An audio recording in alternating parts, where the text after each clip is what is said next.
What is up, ladies and gentlemen, YouTube? That's right. I am Chris Smith, and today I'm going to be reviewing The Expanse, Season 1, Episode 5. Another day, another episode to review The Expanse, so let's do this right here, right now. Now, The Expanse picks up, Episode 5 pretty much picks up exactly where Episode 4 left off. We're holding his crew. They just recently escaped in a shuttle or ship or whatever with the guy from the Mars place, and then he eventually kind of dies. This is a minor spoiler. I won't spoil much.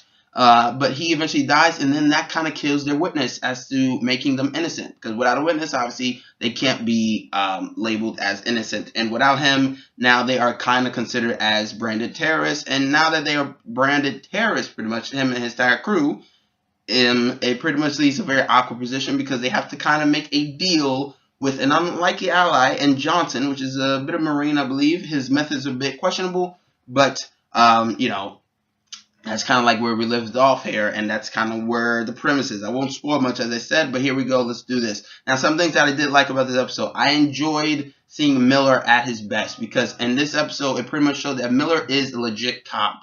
He's not just some drunk with some weird-looking hair. He's a guy that can actually get the job done, and he actually knows what he's doing. You know, people kind of underestimate Miller.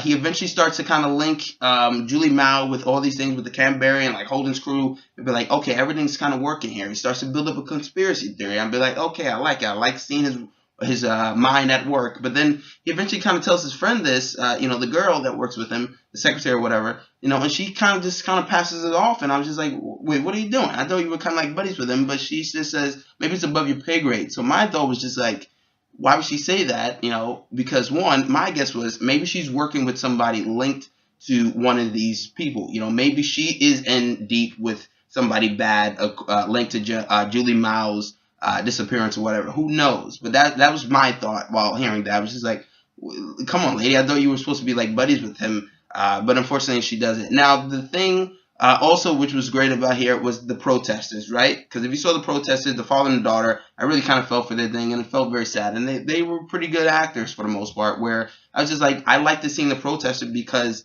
it showed that other than the main characters, right, it showed that the world can actually focus on other people. It showed the effects of other people rather than our main leads. You know, and I enjoyed that. I enjoyed the thing. Unfortunately, you know, it was kind of sad to see what happened to them. I won't spoil it, but sad to see what happened to them. But hey, that is what this world is. This world is kind of despair, and it's kind of depressing in some cases, but not fully. Also, another great thing which happened in this episode was that, or another positive was that we eventually see Holden, and this is minor sport, very minor. His identity is revealed at the mob protesters, right? As on one of the billboards and whatnot. So that means his identity is revealed. Nobody revealed his identity on the cruise. So who actually revealed his shit? It's not on a cruise, so maybe who actually is the mole or the rat, or who knows? Maybe it was Naomi. You know, she's OPA. You know, who knows? There's a lot of mysteries still going around here. There's a lot of conspiracies going around here. So it could be anybody at any time, at any place. Also, you know, at the core, Holden's crew, for most part, even though they're strong people together, right?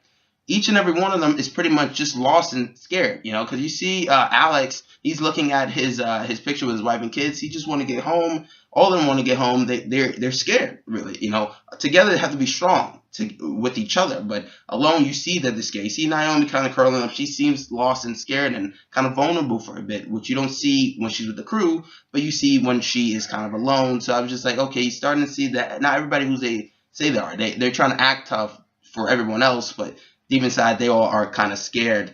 Also, the Jared Harris and Thomas Jane / Miller's conversation, it showed that, you know, Miller is not necessarily, you know, a cop that can be bribed. You know, Jared Harris tried to bribe him with, you know, a deal to get justice for his partner's stabbing and whatnot to the guy, and he was going to give the guy, the suspect, on a silver platter and just release justice on whatever you can possibly do. But Miller says, sounds like a bribe to me. You kind of see that Miller is not a bribing cop. He's a legit cop, you know, even though he has some strange things about him, but he's a legit cop that doesn't take bribes, and I enjoyed that. But unfortunately, he had consequences later on. But yeah, those are kind of some of the positives that I really enjoyed. We also didn't get much government stuff, which I didn't really mind because I think the government stuff is okay to me. But that's just my personal opinion. Now let's get to the negatives. What I didn't like. What I didn't like is pretty much this. The Julie Mao story seems like it's starting to kind of just become, just there. It's not interesting. It just seems like they are kind of. It's like the least interesting thing about the entire show, right?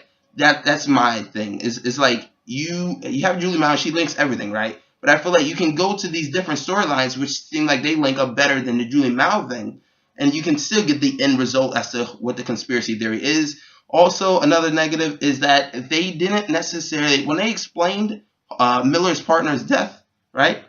They just kind of breeze over it to the point where it's just like, wait a minute, that's it. They don't even acknowledge it. They acknowledge it for like 5 minutes, and then that's it, and then that's kind of it. And I was just like, ooh, that's it. Also, something I also did like, I like the chat with Chad L. Coleman from The Walking Dead. He was actually very good. He was authoritative. He was commanding. And I was like, where was that in The Walking Dead, as I said last week? But yeah, I enjoyed this episode for the most part. There was a couple of negatives, but not too much. But that's my review of The Expanse, Season 1, Episode 5. Comment, subscribe, like. I'm Chris Smith. I'm signing out.